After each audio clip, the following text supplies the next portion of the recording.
ธิชาติและองค์ราชา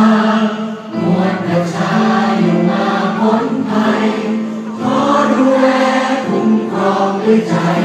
นี่คือคำสัญญาวันนี้ชาติเผชิญผ่านไปไฟลุกโชนขึ้นมาทุกรา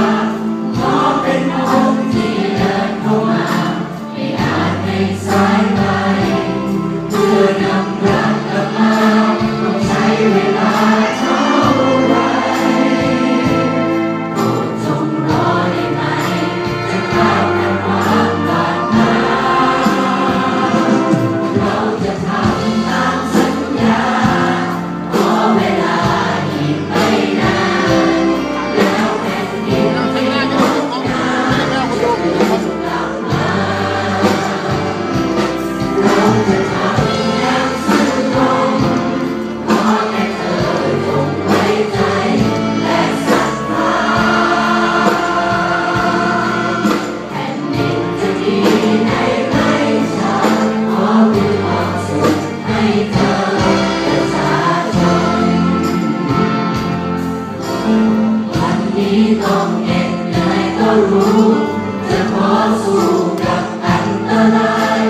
ชาติทหารไม่ยอมแพ้พ่ายนี่คือคำสัญญา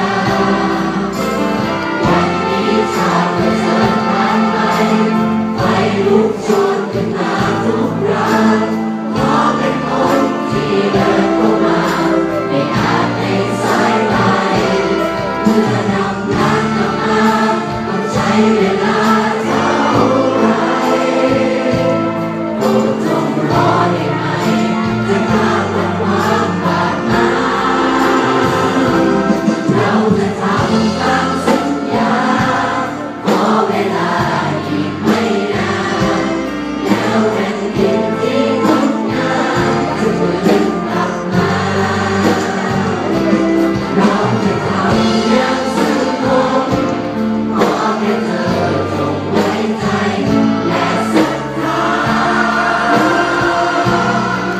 แผ่นดินจะดี